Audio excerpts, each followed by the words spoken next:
Hey guys, welcome back to invest mindset. दोस्तों, आज का वीडियो एक बहुत ही इंटरेस्टिंग और इम्पोर्टेंट टॉपिक के ऊपर है, जो है फाइनेंशियल फ्रीडम के 5 रूल्स। ये पांचों ऐसे कॉन्सेप्ट्स है जो हमें स्कूल में सिखाए नहीं जाते, और इसीलिए मेजोरिटी लोग जब अपनी 40s या 50s में पहुंचते हैं तब जाके उनको ये बातें समझ में आती है, लेकिन तब तक ऑलरेडी बहुत लेट हो चुका होता है और उनको रिग्रेट होता है कि उन्होंने अपनी लाइफ की इंपॉर्टेंट ईयर्स वेस्ट। आप अपनी 20s में हो तो ये 5 रूल्स आपको जानना बहुत इंपॉर्टेंट होगा। तो एक स्टोरी की हेल्प से आज हम इसे सीखते हैं। तो यहाँ पे हम रॉकी और सनी का एग्जांपल लेते हैं, जो दोनों कॉलेज फ्रेंड्स हैं। दोनों 21 साल के और एक टॉप कॉलेज में पढ़ाई करते हैं। उनकी डिग्री कंप्लीट होते ही उन्हें एक बड़ी कंपनी में जॉब मिल जाती है और कंपनी उनको 30,000 पर मंथ की सैलरी देती है।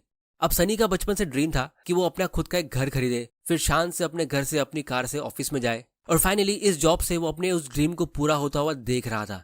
तो उसने फौरन एक बढ़िया सा 3 BHK अपार्टमेंट, जो एक काफी अच्छे लोकेशन पे होता है, उसे लोन पे ले लेता है। इसे देख के उसके घर वाले और फ्रेंड्स काफी ज्यादा इम्प्रेस होते हैं, क्योंकि उसके डैडी ने अपना घर अपनी 40s की एज में लिया था, लेकिन यहाँ पे सनी ने तो 20s में ही घर खरीद लिया। बस बात ये थी कि उसके घर का मंथली EMI 12,000 रुपए का था, जिसपे उसको 20 साल का लोन चुकाना था। फिर वो एक बढ़िया सी कार लोन पे लेता है, जिसका मंथली EMI होता है 6,000 रुपया। फिर बाकी दूसरे एक्सपेंसेस जैसे light, water, gas bill, car के लिए पेट्रोल और खाने की ग्रोसरीज, ये सब मिला के होते ऑलमोस्ट 8,000 रुपये। और फिर सनी को हमेशा से बड़े होटल्स में खाना, क्लब्स और पार्टी में जाना बहुत पसंद था, और क्योंकि अब उसकी अच्छी जॉब लग गई थी तो उसको बहुत सारे बैंक से क्रेडिट कार्ड के ऑफर्स भी आने लगे। तो उसने कुछ क्रेडिट कार्ड्स भी ले लिए और फिर वो बिंदास उससे शॉपिंग करने लगा, क्योंकि उसको टेंशन लेने की जरूरत नहीं है। आफ्टर ऑल उसके पास एक मल्टीनेशनल कंपनी का सेफ जॉब है। तो वो एक बहुत ही बढ़िया लाइफ जी रहा था। हर वीकेंड वो पार्टी करता या कहीं घूमने जाता। बस एक छोटी सी प्रॉब्लम थी कि मंथ एंड होते ही उसके बैंक अकाउंट में कुछ भी पैसे बचते नहीं थे। दूसरी तरफ उसका फ्रेंड रॉकी लोन लेने में बिलीव नहीं करता था। सनी के होम लोन लेने के बाद भी रॉकी अपने आप को कंट्रोल करता है, क्योंकि उसने काफी सारी पर्सनल फाइनेंस की बुक रीड की थी और उसको एक लाइन याद थी कि spending money to show people how much money you have is the fastest way to have less money.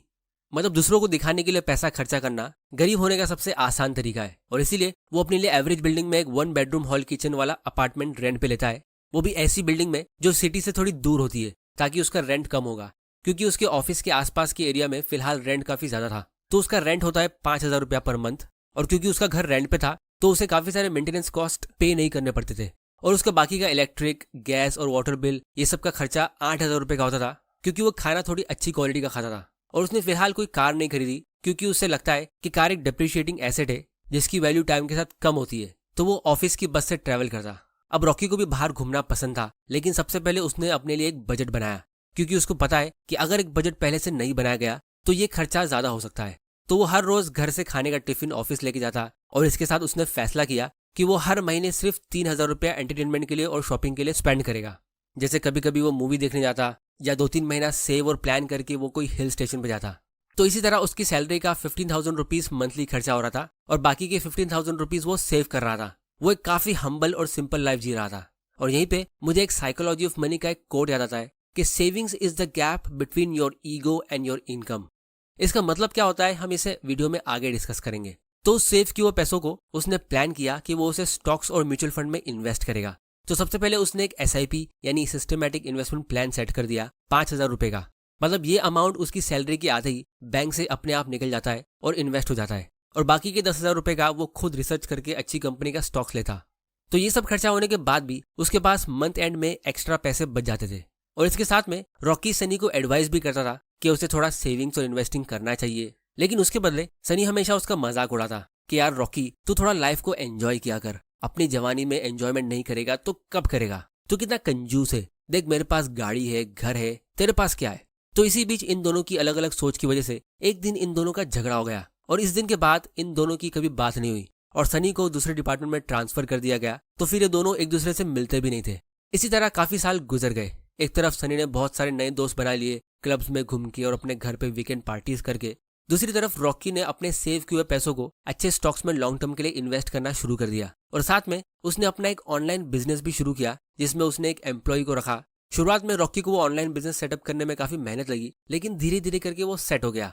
अब एम्प्लॉयज की सैलरी देने के बाद उसका 10-15 हजार रुपए का प्रॉफिट वहां से निकलता था, जो धीरे धीरे करके ग्रो होने लगा।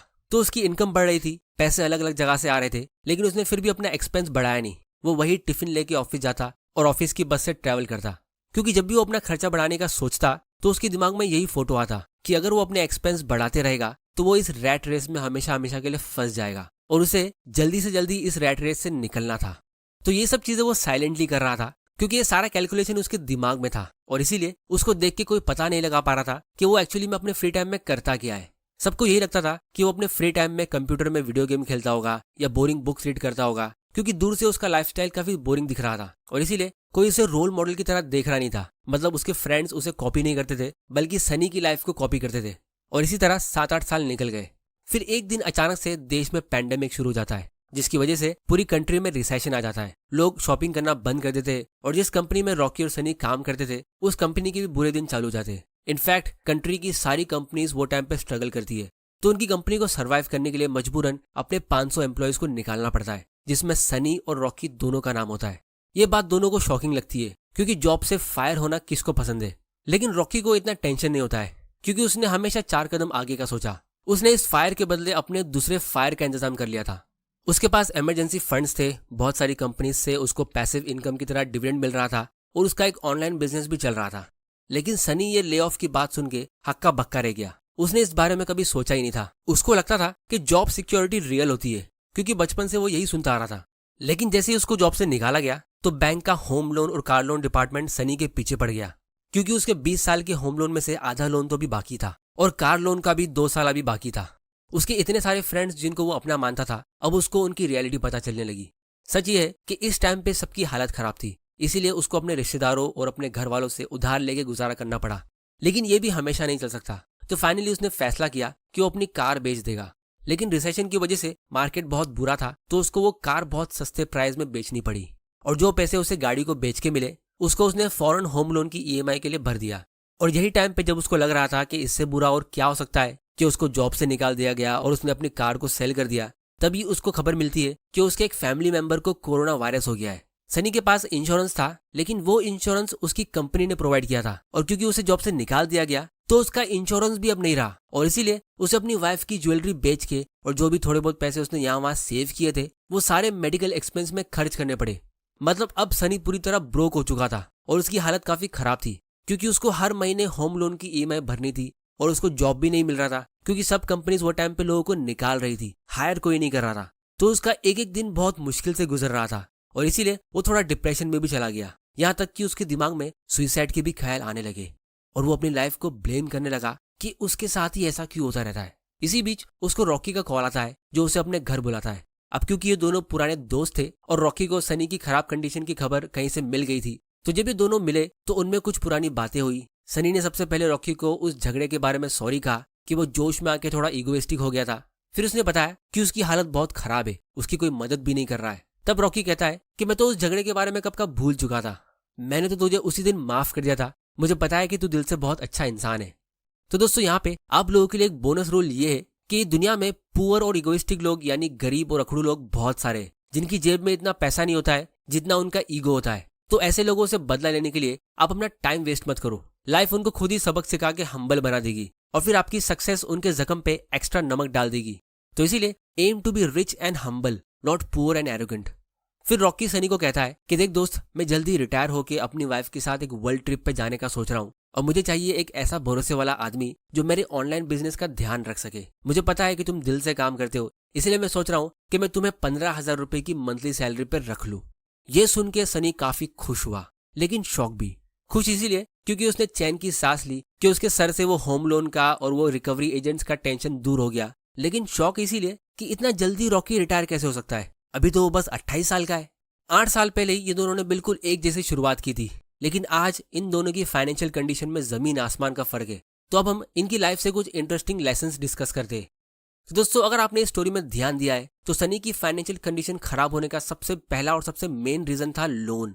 सनी लोन को मैनेज नहीं कर पाया और इसका ऑब्वियस रीजन ये था कि स्कूल से हमको अच्छी जॉब, अच्छा करियर, अच्छा इंटरव्यू कैसे देना है, इन सब की एजुकेशन मिलती है, लेकिन लोन को कैसे मैनेज करना है वो नहीं सिखाया जाता है। इसकी वजह से मेजॉरिटी लोग इस मामले में फेल हो जाते हैं और अल्टीमेटली फाइनेंशियल फ्रीडम उनके लिए हमेशा एक सपना ही रह जाता है। और सबसे इंटरेस्टिंग बात यह है कि जैसे ही कोई यंगस्टर अपनी अर्ली 20s में एक अच्छी जॉब लेता है तो सबसे पहले ये बैंक वाले उसे क्रेडिट कार्ड्स बाय करने के लिए फोर्स करते हैं, क्योंकि उस एज में आपकी जो हैबिट्स और आपका जो शॉपिंग का स्टैंडर्ड सेट होता है तो फिर वो आप उसे लाइफ टाइम तक मेंटेन रखते हो। मतलब अगर आप बहुत ज्यादा एक्सपेंसिव और ब्रांडेड कपड़े पहनने की हैबिट डालते हो तो फ्यूचर में आप उसे आसानी से डाउनग्रेड नहीं करोगे और ये आपकी लाइफ का वो टाइम होता है जब लोगों के डिजायर्स सबसे ज्यादा हाई होते हैं और आपको लोन के डेंजर के बारे में पता भी नहीं होता है। इसीलिए बिल्कुल अपने शुरुआत से लोग लोन को एक नॉर्मल चीज समझने लगते हैं और फिर अपनी पूरी जिंदगी में अपनी कंपनी के बॉस के साथ वो अपने बैंक वालों को भी बॉस बना देते हैं। अब सोसाइटी, गवर्नमेंट और बाकी सब लोग इसे प्रमोट इसीलिए करते हैं क्योंकि इस डेट ट्रैप से गवर्नमेंट, बैंकर्स और कंपनीज का फायदा होता है। अगर आप हमेशा डेट ट्रैप में या ज्यादा लोन में रहोगे तो आप ज्यादा काम करोगे, तो इकोनॉमी के लिए अच्छा है, मतलब गवर्नमेंट के लिए भी क्योंकि आप जीडीपी बढ़ा रहे हो, कंपनीज के लिए भी अच्छा है क्योंकि उनके कस्टमर्स बढ़ रहे हैं, लोग ईएमआई पे चीजें खरीद रहे हैं, उनका बिजनेस और सेल्स बढ़ता रहेगा। और बैंकर्स के लिए भी अच्छा है क्योंकि आप ईएमआई पे कर रहे हो और उनको इंटरेस्ट दे रहे हो। बस आपकी पर्सनल लाइफ और फाइनेंशियल फ्रीडम के लिए अच्छा नहीं है, बाकी सबके लिए अच्छा है। और जब आप लोन लेते हो तो आप कंपाउंडिंग के पावर के खिलाफ जाते हो और इसके डेंजरस इफेक्ट को कि ये किस तरह आपकी फाइनेंशियल लाइफ को डिस्ट्रॉय करता है, जो लोग कभी समझ भी नहीं पाते। इसको हम फाइनेंशियल इंडिपेंडेंस की फायर्ड सीरीज के सबसे पहले वीडियो में डिस्कस करेंगे, जो आप में से काफी लोगों के लिए आई ओपनर होने वाला है। फिर दोस्तों, जब आप लोन के ट्रैप से अपने आप को बचा लेते हो तो उसके बाद सवाल ये उठता है कि उन पैसों से हमें करना क्या है, क्योंकि काफी सारे लोग लोन लेने के लिए ये भी बहाने देते कि उससे उनके खर्चे कंट्रोल में रहते। जैसे अगर किसी की सैलरी 30,000 पर मंथ की है और उसको 14,000 रुपीज का ईएमआई पे करना है तो ही वो अपने बचे हुए 16,000 से अपना गुजारा करेगा। अगर लोन नहीं होगा तो वो पूरे के पूरे 30,000 स्पेंड कर देगा और उसको पता भी नहीं चलेगा। तो ये एक बहुत ही पुअर तरीका है अपने एक्सपेंसेस कंट्रोल करने का। सही तरीका ये है कि आप अपने एक्सपेंसेस खुद से ये डिसिप्लिन के साथ कंट्रोल करो, जिसके लिए मैं आपको एक सिंपल फॉर्मूला बताता हूँ। वो है 70-20-10 बजटिंग रूल। इस रूल के हिसाब से आपको अपनी इनकम का 70% अपने घर के खर्चे के लिए यूज करना चाहिए, 20% इन्वेस्टमेंट के लिए जैसे कि स्टॉक मार्केट या म्यूचुअल फंड, और बाकी के 10% को आपको अपने एंटरटेनमेंट के लिए छोड़ देना चाहिए। फिर धीरे धीरे करके आप इस 20% के इन्वेस्टमेंट को बढ़ाते रहो। जैसे कि हमारी स्टोरी में रॉकी ने अपनी सैलरी का 50% सेव करके इन्वेस्ट किया था, तो ये 50-40-10 रूल हुआ, जो इस 70-20-10 रूल से ज्यादा अच्छा है क्योंकि इसमें सबसे बड़ा पोर्शन इन्वेस्टमेंट में जा रहा है। और जो लोग इस 50-40-10 रूल को फॉलो करते तो इस रूल के हिसाब से वैसे लोग 10 साल के अंदर ही अपना फाइनेंशियल फ्रीडम अचीव कर लेते। इस चीज को भी हम आने वाले वीडियोस में काफी डिटेल में डिस्कस करेंगे। तो अगर आपने अभी तक चैनल को सब्सक्राइब नहीं किया है तो जल्दी से कर लो और बेल आइकन प्रेस करना मत भूल जाना, वरना आपसे ऐसे इंपॉर्टेंट वीडियोस मिस हो जाएंगे। फिर दोस्तों, फाइनेंशियल फ्रीडम का तीसरा रूल ये है कि आज भी मेजॉरिटी मिडिल क्लास लोग स्टॉक्स को रिस्की समझते हैं कि यहाँ पे स्टेबल रिटर्न्स नहीं मिलते, जबकि रियलिटी ये है कि वही मिडिल क्लास इंसान HUL या TCS जैसी कंपनी में जब जॉब कर रहा होता है तो उसे हर महीने मिलने वाली सैलरी स्टेबल लगती है, लेकिन उसी कंपनी के स्टॉक का डिविडेंड लोगों को रिस्की लगता है। जबकि इंटरेस्टिंग बात यह है कि रिसेशन के दौरान कंपनी ज्यादातर एम्प्लॉयज को निकाल के कॉस्ट कटिंग करती है, लेकिन अपने शेयर होल्डर्स के डिविडेंड को कम नहीं करती है। जैसे एग्जाम्पल के लिए माइक्रोसॉफ्ट ने कोविड-19 के टाइम पे ये चीज एकदम खुल्लम खुला की थी। एक तरफ उन्होंने एम्प्लॉयज को निकाला और दूसरी तरफ डिविडेंड्स 10% के रेट से बढ़ाया। तो सनी को सैलरी एक कंपनी से मिल रही थी और रॉकी को डिविडेंड्स 10-15 कंपनी से मिल रहे थे। तो आप लोग मुझे बताओ कौन ज्यादा फाइनेंशियली सिक्योर है? तो इसीलिए जॉब सिक्योरिटी रियल नहीं होती है, फाइनेंशियल सिक्योरिटी रियल होती है, जो हमेशा आपके हाथ में होती है। जॉब सिक्योरिटी हमारे हाथ में होती ही नहीं है। फिर फाइनेंशियल फ्रीडम का फोर्थ रूल है कंपाउंडिंग। इसके ऊपर हमने बहुत सारे वीडियोस बनाए, लेकिन इसके बाद भी बहुत लोगों को ये समझ नहीं आता है। इसका प्रूफ ये है कि लोग आज भी इन्वेस्टिंग के लिए डिले करते हैं कि वो उसे कल कर देंगे या फिर कभी कर लेंगे, क्योंकि जिसको सच में ये कंपाउंडिंग के पावर के बारे में पता है तो वो अपने इन्वेस्टमेंट पहली फुर्सत में करेगा और डेट को हमेशा अवॉइड करेगा। क्योंकि फाइनेंशियली स्मार्ट लोग अपने इन्वेस्टमेंट्स जल्दी से जल्दी करते हैं और लोन अगर उनको लेना भी होता है तो वो उसे पोस्टपोन करते हैं कि चलो इसे कल कर लेंगे या फिर कभी फ्यूचर में। लेकिन फाइनेंशियली पुअर लोग इसका बिल्कुल उल्टा करते हैं, वो इन्वेस्टमेंट्स को डिले करते हैं और लोन जल्दी से ले लेते हैं। तो दोस्तों, अगर आपने अभी तक अपना डीमैट अकाउंट ओपन नहीं किया है तो उसकी लिंक आपको नीचे डिस्क्रिप्शन में मिल जाएगी। आप घर बैठे बैठे अपने इन्वेस्टमेंट की शुरुआत कर सकते हो अपने फाइनेंशियल फ्रीडम के लिए। फिर दोस्तों, फिफ्थ रूल है फाइनेंशियल फ्रीडम का कॉन्सेप्ट। दोस्तों, इंडिया में अगर आप 50-60 साल की एज तक काम कर रहे हो तो उसे बहुत अच्छा बताया जाता है कि देखो आपके डैड कितने मेहनत करते, जब मन नहीं भी करता है तो भी वो जॉब पे जाते, उनको फीवर होता है तो भी वो जॉब पे जाते, जब बहुत तेज बारिश होती है तो भी वो जॉब पे जाते, क्योंकि घर चलाने के लिए हमें काम तो करना पड़ेगा। बहुत सारी फैमिली की ये वैल्यूज होती है जिसमें कुछ गलत नहीं है, क्योंकि जो चीज हम बचपन से देखते हम उसी को कॉपी करते। अब दोस्तों, पैसों से आप बहुत सारी चीजें खरीद सकते हो, लेकिन सबसे इंपॉर्टेंट चीज जो आप इससे खरीद सकते हो वो है फाइनेंशियल फ्रीडम। और ये एक ऐसी चीज है जो इतना क्लियरली दिखती नहीं है। अगर आपको नहीं पता कि आपके आसपास कौन लोग फाइनेंशियली फ्री है, जैसे अगर हम किसी की न्यू कार को देखते तो उसे कॉपी करना बहुत ईजी है, पर दूसरी तरफ अगर आप किसी फाइनेंशियली फ्री इंसान को देखते हो तो उसके सर पे कोई टैग नहीं लगा होगा आपको ये बताने के लिए कि वो फाइनेंशियली फ्री है। तो आप लोग मुझे बताओ, ऐसे में मेजॉरिटी लोग किसे कॉपी करेंगे? तो इसीलिए ये फाइनेंशियल फ्रीडम का कॉन्सेप्ट एक बहुत ही अनपॉपुलर कॉन्सेप्ट है जो सिर्फ दुनिया के 1% लोग ही अचीव कर पाते हैं। क्योंकि आज भी अगर आप यूट्यूब पे देखोगे तो एंटरटेनमेंट के, प्रैंक के, फूड ब्लॉगर्स के, ट्रैवल ब्लॉगर्स के वीडियोस पे मिलियन में व्यूज आते, लेकिन फाइनेंशियल फ्रीडम के वीडियोस पे इतने व्यूज नहीं आते क्योंकि बहुत लोगों को ये चीज पता भी नहीं है। तो रॉकी क्राउड से हटके इंडिपेंडेंटली अपने लिए सोचता था और सनी क्राउड की तरह। तो जब आप मेजोरिटी लोगों के जैसा सोचोगे तो आप भी वहीं जाओगे जहां वो जा रहे हैं। अब दोस्तों इसके लिए हम स्कूल और एजुकेशन सिस्टम को ब्लेम नहीं कर सकते क्योंकि अगर सभी फाइनेंशियली फ्री हो गए तो काम कौन करेगा। तो इसीलिए एजुकेशन सिस्टम और गवर्नमेंट सभी लोगों को बाय डिफॉल्ट एक अच्छे एम्प्लॉय और हमेशा रैट रेस में फंसे रहने के लिए ट्रेन करते, क्योंकि मार्केट में हमेशा ज्यादा रिक्वायरमेंट इन्हीं लोगों की होगी। किसी भी कंपनी में इन्वेस्टर्स बहुत कम होते और एम्प्लॉयज बहुत ज्यादा होते। मतलब इन्वेस्टर और बिजनेसमैन दुनिया में सिर्फ 1% होते और बाकी के 99% एम्प्लॉयज होते। तो चॉइस आपकी है कि आपको कौन सी साइड में रहना है। अगर आपको जल्दी फाइनेंशियल फ्रीडम अचीव करना है और उस 1% के लोगों में आना है तो उसके लिए आप इस चैनल को सब्सक्राइब जरूर कर लेना और बेल आइकन प्रेस कर देना, क्योंकि इन 5 कॉन्सेप्ट्स के अलावा और भी इंपॉर्टेंट टॉपिक्स है जिनको हम फ्यूचर में डिस्कस करेंगे। जैसे एक हो गया टैक्स। रिच लोग टैक्स को समझते हैं और इसीलिए काफी ज्यादा अर्न करने के बाद भी वो बहुत लो टैक्स पे करते। जैसे इलॉन मस्क ने, जो दुनिया के सबसे अमीर लोगों में से एक है, उन्होंने 2018 में $1 का भी टैक्स पे नहीं किया। लेकिन मिडिल क्लास लोगों की काफी कम सैलरी होने के बाद भी वो काफी ज्यादा टैक्स पे करते। या फिर बहुत सारे लोग टैक्स से बचने के चक्कर में बहुत सारे फेल्ड इन्वेस्टमेंट कर लेते